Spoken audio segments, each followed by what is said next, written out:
Welcome, everyone, to today's Explainer. Listen, I am absolutely thrilled to have you here because today we are unlocking what I like to call the secret key to perfect coding accuracy. We're diving deep into ICD-10-CM guideline A.7. Specifically, we're going to master the logic of parentheses and colons. Getting this right is absolutely crucial if you want to avoid those frustrating claim denials and just code with total confidence. So, I want to start off by asking you a question. Can a single punctuation mark really invalidate your entire medical claim? Well, the short answer is absolutely, no doubt about it. You see, in medical coding, punctuation isn't just there for grammar or formatting. It's literally the operational logic of the entire system. Think of punctuation marks as strict commands. They tell you exactly how terms affect your code selection and when additional detail is an absolute requirement. If you miss a punctuation cue, you might just send out an incorrect code.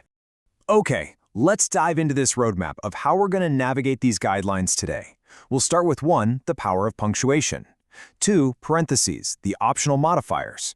3, colons, the conditional stops. 4, avoiding common pitfalls. And finally, 5, coding the AMCI way. Section 1, the power of punctuation, navigating the traffic lights of coding. Section 2, parentheses, the optional modifiers, basically the yield signs of the ICD-10-CM. If punctuation marks are the traffic lights of the ICD-10-CM manual, you can think of parentheses as your yield signs. They're these flexible little containers. Let's look at the formal definition here. Parentheses enclose what we call non-essential modifiers. So what are those? They're just supplementary words that follow a main term and give you a little extra description. But here is the absolute most crucial takeaway. These words may or may not actually be present in your provider's clinical documentation. And you know what? Whether they are there or not, they do not affect your code assignment, not one bit. The code remains exactly the same. They're helpful descriptions for sure, but they are completely optional when it comes to picking that specific code. And you know, what's really great about parentheses is that they are highly versatile tools. You are going to find these helpful little markers everywhere, in both the alphabetic index and the tabular list. So wherever you happen to be in your coding journey, the second you see a set of parentheses, you know immediately, okay, I'm dealing with supplementary, non-essential information. But, and this is a big but, there is one critical override rule you must always keep in mind. And it's all about conflict resolution. Step 1, you identify your main term. Step 2, you spot the non-essential modifier enclosed in the parentheses. But step 3 is where the magic happens. You must check for conflicting subterms. If a subterm and a non-essential modifier conflict with each other, guess what? The subterm wins every single time. It's the heavyweight champ. Let's actually illustrate this with a very specific example straight from the guidelines. Imagine you're looking at your manual, and your main term is enteritis. Right next to it, sitting comfortably in parentheses, you see the non-essential modifier acute. But wait a second, your provider's documentation specifically says chronic enteritis. You scan down the list, and boom, you find the subterm chronic. So what do? Well, following our golden rule, the subterm chronic completely overrides the non-essential modifier acute. The subterm dictates your final path. That's how you ensure your code precisely matches the documentation. Section 3, colons, the conditional stops. These are the hard stop signs of the tabular list.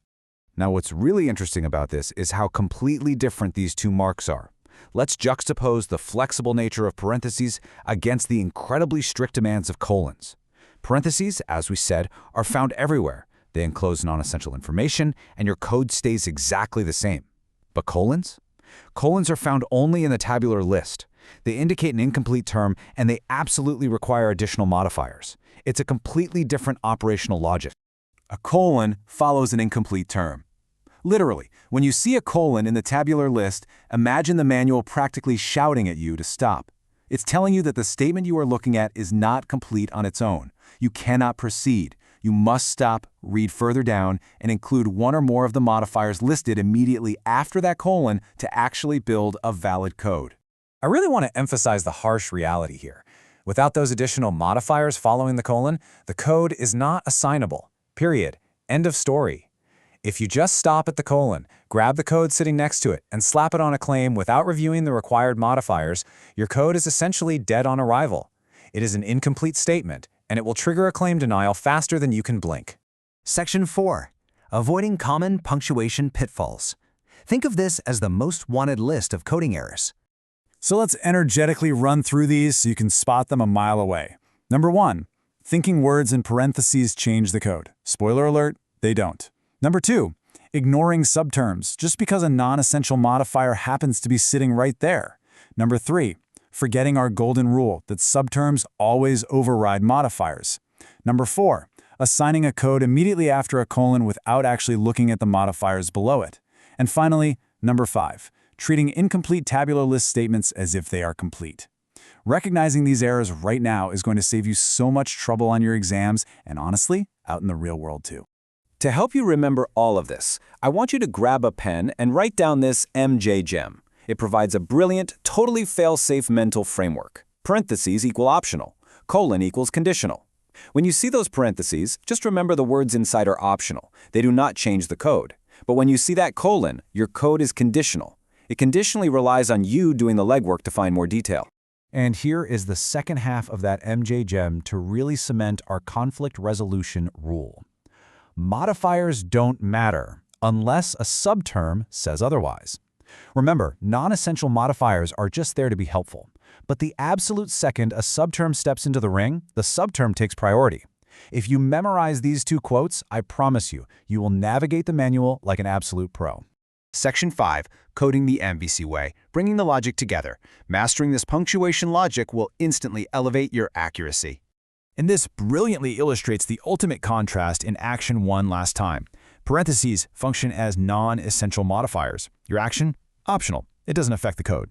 Colons, on the other hand, flag incomplete terms. Your action? Required. You absolutely need more detail to assign the code. So every time you're looking at an entry, always ask yourself, is this term optional or is it required? So I'm going to leave you with this final provocative thought. Next time you open the tabular list or the alphabetic index, will you know when to stop and when to keep going? I really challenge you to stop looking at your coding manual as just a massive, intimidating list of medical words. Start seeing it for what it really is, a brilliantly designed map of logical commands. Because once you truly understand the punctuation, the manual practically codes for you. Thank you so much for joining me for this explainer, and as always, keep coding the AMCI way.